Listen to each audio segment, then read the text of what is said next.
Oh, the camera's crooked. Ah, it's gonna bother me. Okay, there we go, there we go. I feel like I need lipstick.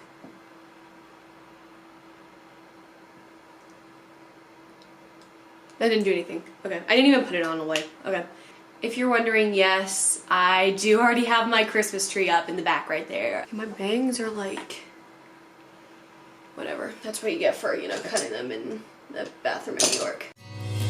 Lemon boy and me started to get along together. So today I'm going to be doing another fun New York video. I'm going to be reviewing the shows I saw. I'm going to be reviewing the shows I saw with my mom on the second part of the trip because I had already seen 2 of the shows and I cannot find my Phantom of the Opera playbill.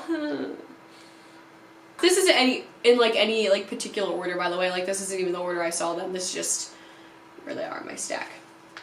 So the first show I'm going to be reviewing is Beetlejuice. So I have a lot to say about Beetlejuice. I came into the show having mixed feelings about it. I really loved the set. I thought it was funny. I definitely thought it was something that you needed to like experience rather than just listen to the recording in order to like it.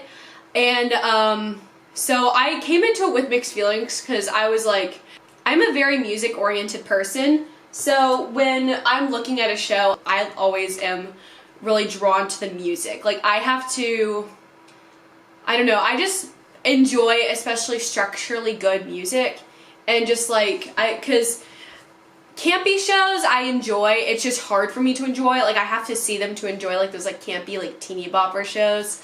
Not to sound like a boomer or anything, but I don't know, music is a really big thing, and when I initially listened to Beetlejuice, I did not like a lot of the music. Some of it I was just like, okay, and I like still kind of think that it just feels like the same repurposed product, but I mean, like, when I saw the show, I kind of suspended my disbelief and I loved it. The sets were spectacular. Oh my gosh, can we talk about those sets? Something my mom and I talked about, because we both kind of shared similar feelings about this show, is that it really had a Disney theatrics vibe to it. Like, obviously that's because a lot of these special effects and set pieces are things that like you only really see in like Disney productions. And of course it's a character show, which means like there's like a lot of like characters, and so I feel like that also kind of played into the Disney ideal, but it felt very Disney-esque, especially because I used to go to Disney a ton and I would sometimes like see their little like show things there, so that's what it felt like.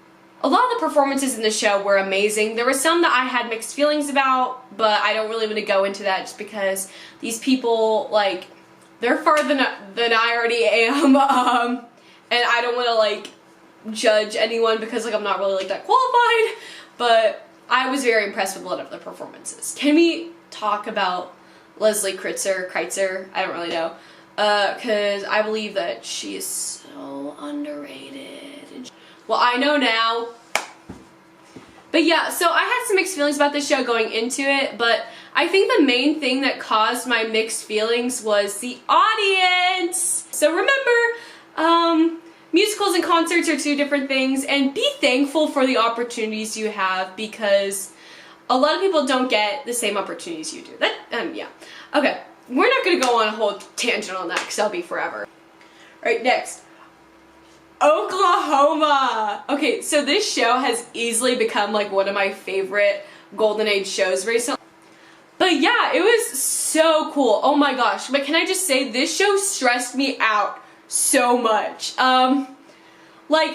This version is definitely more intense than the local production I saw, because what's really interesting about this production is that I feel like it takes place now.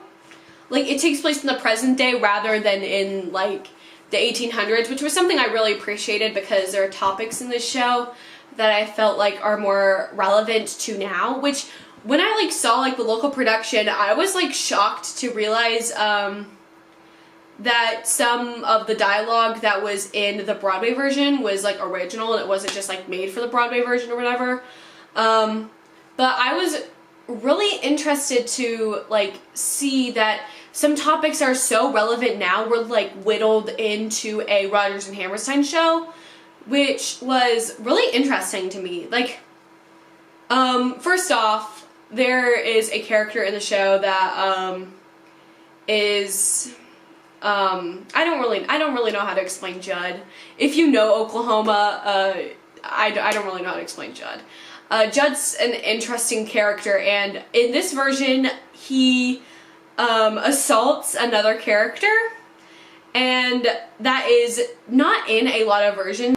It was really interesting to see them put that in this new revival, because this revival was definitely way more intense than like other versions I've seen. Because in other versions, Judd gets stabbed, but in this version he got shot, which Rebecca Naomi Jones told me how the blood works, but I'm not going to tell any of you guys. Alright, next, Moulin Rouge. Oh my god. This show broke me. Oh my gosh, this show is so beautiful and tragic and amazing, and oh my gosh, it broke my heart. It's so sad, but it's just so amazing. I'm actually doing a makeup tutorial character analysis on Satine from the show because I was her for Halloween, and Playbill featured me on their website, so thank you, Playbill. But, oh my goodness, Moulin Rouge, it was so spectacular. I have so many predictions for I believe that this show is going to do so amazing in the Tony Awards. Oh my, I originally, like, was not a fan of, like, how it was so jukeboxy, but then people kept telling me, Abigail, like, you should see Moulin Rouge, I want to know what you're going to think of it, and oh my gosh, it's easily, like, one of my new favorite shows. Oh my goodness. The choreography was stunning, the sets were amazing, which was also by the same designer, I believe, of Beetlejuice. Oh my gosh, performances by Karen Olivo and Aaron Tveit, like, made me weep. Like, there was just one part where Karen just made this face and I started crying. So, spectacular performances, costumes were beautiful. I could go on forever about this show, but I'm gonna save that for next week because there's analysis. Alright, next. Hadestown! This show broke me too, but like, okay. I feel like this is gonna come out wrong, but I almost kind of regret listening to the soundtrack before I saw the show, because like, I knew what happened to Eurydice. Like, I kind of wish I didn't listen to this. I was talking to my mom about this, but like, I already kind of knew everything. I was surprised though, because I didn't know how some things like really worked, like with the flower, I didn't know where that came from. And just like different parts of the show, it was interesting to see it live because so many different nuances of the plot tied in only when you see it live. Because like, I didn't know what the flower thing was until I saw it live. And, but yeah, I kind of wish that I didn't listen to the soundtrack beforehand, because then I would have, like, you know, been more sad about Eurydice, but at the same time, like, I don't regret listening. I don't know, I don't regret it. I have no regrets, but I kind of wish I didn't, but it's all good, because then I'd be more sad about Eurydice. But definitely, Hadestown is one of my all-time favorite shows, and it was just so good. The set change was so cool. Like, I was so shocked about the set change, because it was just so, like, powerful. So many parts of the show were just so moving and powerful. Also, my mom and I were in the second row, like, kind of, like, on the edge of the stage. It was kind of hard to see some parts, but literally, so many moments were, like, all the stars, like, right in front of us. Like, there was one part where Amber Gray was, like, 5 feet away from me, and I almost started, like, crying, just because I love Amber Gray. But yeah, definitely Hadestown is one of my favorite shows, and it was so good. Oh my gosh, I cried in this one too. Like, oh my gosh, can we just talk about how pure Orpheus and Eurydice are, because I love them so much. I don't know. I have, you guys know my feelings about this show, but oh my goodness. Okay, so I just am editing this video obviously right now, and I actually feel really bad because I didn't like shows of all time, and I didn't want to like be annoying, because you guys know how much I love that show, and I definitely do not regret anything about it. I just clickbaited this video that but yeah, so Alright, the last show I'm going to be reviewing is The Office musical. So this was actually my first off-Broadway show. Like my first like official off-Broadway show that I'd seen like in New York. Maybe I'd like seen one like Indianapolis off-Broadway, I don't know. But it was so funny. Oh my gosh, I laughed my butt off. It was so funny. Like, there were people like in this cast who are playing like 12 different characters. Like, the people in this show are like, the actors in the show are just so underrated. They were doing so much. It was insane. And it was just the funniest thing ever. Oh my goodness. I loved it. I really hope licensing comes out because I would love to do this show because it felt like everyone was having fun on stage, which is like I love seeing people have fun, and I feel like seeing people have fun on stage helped me enjoy the show more. I'm a huge Office fan, as you guys probably know from a video from like a year ago, but you know what I'm talking about. But it was just so funny to see all these different funny references and just, oh my goodness. It was just, I don't know, I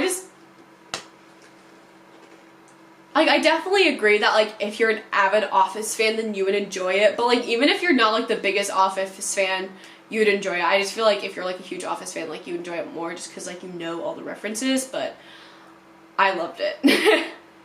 Also, I really hope licensing comes out for that because I would love to play Pam. I feel like every show of these, like, there's someone I'd love to play. Hadestown, please, please, please cast me as Gracie for your tour. So I hope you enjoyed this little video. Give it a thumbs up, and I'll see y'all next week. Bye!